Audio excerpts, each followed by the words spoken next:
Drama serial रहमत finally Suhaib अपनी family के साथ आ गया अलीज़े के रिश्ते के लिए। और फिर जुबैदा ने यहाँ पर अपने शोहरे नामदाद को भी बुला लिया ताकि कल को कोई हंगामा ना हो, कोई फसाद ना हो। सभी इस रिश्ते पर काफ़ी खुश हैं क्योंकि सुहेब की माँ अब के बार माफ़ी मांगते हुए बड़ी ही चाहत से रिश्ता मांग रही थी, जिस पर बाप की भी बोलती बंद हो गई। लेकिन अलीज़े को कबूल नहीं था क्योंकि इतनी इंसल्ट के बाद वो नहीं चाहती कि यहाँ पर शादी करे, यमन के कहीं पर भी करे।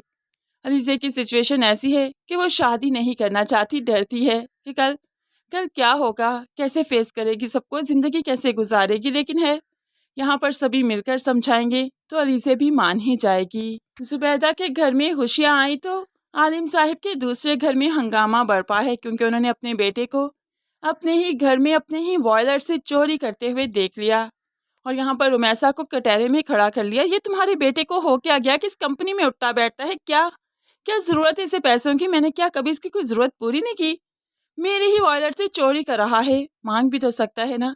हाँ हर क्या ज़रूरत पड़ गई तुम्हें। अब बेटा क्या ही बताए, जुए की बाजी के लिए उसे पैसों की ज़रूरत है। बेटा कोई ना कोई झूठ तो बोल ही देगा, जिस पे रुमैसा फौरन पर्दा डालने के लिए तैयार खड़ी है। और यही माएँ जो बार बार औलाद पर पर्दा डालती हैं बाद में उनके हाथों ही रोती हैं। आज ही आलिम साहब को सब मालूम पड़ जाए तो बेटे को दो लगाकर सीधा ना कर ले, लेकिन रुमैसा ऐसा नहीं चाहती।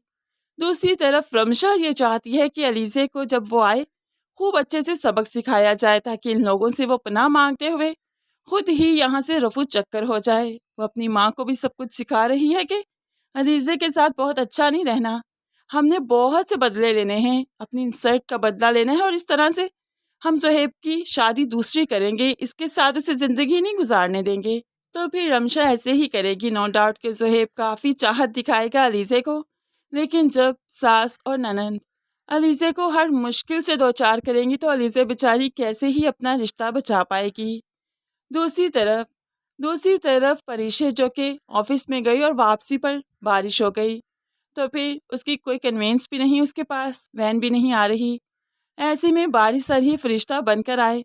पहले तो जल्दी से गाड़ी से अपना छाता निकाला और फिर उसे समझाने लगे कि कुछ केयर अपनी भी किया करो, सिर्फ घर वालों का ख्याल रखती हो, बाकी सबका तुम्हें मालूम था ना कि आज बारिश होने का मौसम है, तो पहले ही मुझे कह देती, मैं तुम्हें ड्रॉप कर देता, आज वैन ने तो नहीं आना था ना। अब इतनी केयर अपने लिए देखकर परीशे देखती ही रह गई और इस तरह से वो बारी को इग्नोर नहीं कर सकती क्योंकि बारी का बार बार उसके करीब आना उसे भी बारी की तरफ मुतवज्जो कर रहा है। दूसरी तरफ इसी बारिश में भीगते हुए राहील भी मिनाल के पास आ गया।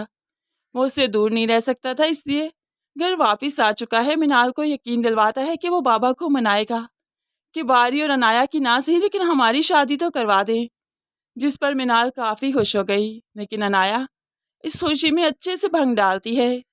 वो तो मिनाल को मैसेज करती है कि इतनी खुश होने की ज़रूरत नहीं, अगर मेरी और बारी की नहीं तो तुम्हारी शादी भी होने नहीं दूंगी, ये तुम गांठ बांध कर रख लो। है यहाँ पर शयान साहिब भी जब अपने भाई से मिलते हैं तो कहने लगे दोनों की शादी करवा देते हैं, दोनों एक दूसरे को बहुत चाहते हैं, अगर नहीं हो सकी अनाया की और बारी की शादी तो क्या फ़र्क पड़ता है, हमारा रिश्ता इन दोनों बच्चों की वजह से भी तो मजबूत हो सकता है ना, उन दोनों के नसीब कहीं और जुड़े होंगे। खैर अनाया का बाप इस टाइम यही सोच रहा है कि दोनों की शादी करवा देनी चाहिए और उसके बाद मिनाल को प्रेशराइज करना चाहिए कि वो अपने भाई और बाप को अनाया के लिए मनाए और अगर नहीं मनाए तो तलाक की धमकी दे देंगे। बस यही सोचते हुए वो अपनी बेटी को भी मनाते हैं और अपनी बीवी को भी, और इस तरह से मिनाल और रहील की शादी हो जाएगी और उसके बाद मिनाल को खूब अच्छे से तंग करने वाला है ये ससुराल बारी के लिए। बारी तब तक परीशे की मोहब्बत में इतना गुम हो चुका होगा कि वो अनाया के लिए इनकार कर देगा। पहले तो वो इनकार नहीं करता था लेकिन अब के बाद ज़रूर करेगा।